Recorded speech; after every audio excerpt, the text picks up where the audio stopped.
Well, Fisheries and Oceans Canada, DFO, said no to the Medevac. That was a little bit shocking because DFO moves fry all the time, and they said that they were concerned about me damaging the fish, which is a legitimate concern, but I've been handling these fish now for many years and quite certain that it would have been all right. They should have at least given me a chance, taken a look at how I was going to do it.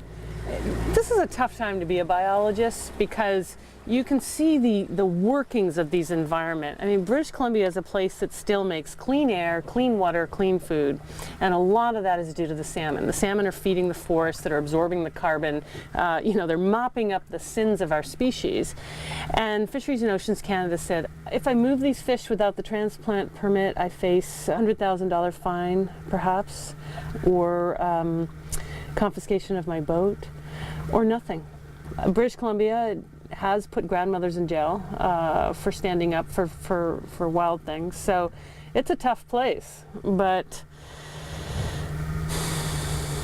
it's you start feeling morally responsible. You start feeling responsible to future generations, and when the authorities are not keeping up with what needs to be done, and they're not protecting the things that we actually as humans need to survive on Earth, then it does drive a person to make their own decisions.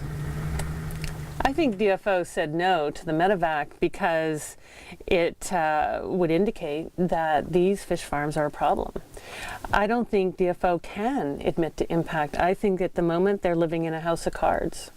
I think legally they are not doing what they're paid to do, what their mandate is, which is to protect wild salmon. Because some reason has to be brought to this situation. You cannot have these big farms sitting here in the nursery grounds of British Columbia's wild salmon. I have a very tough personal decision because if as a person you can do something to save one of the Earth's keystone species, do you do it or don't you do it? It's a difficult question.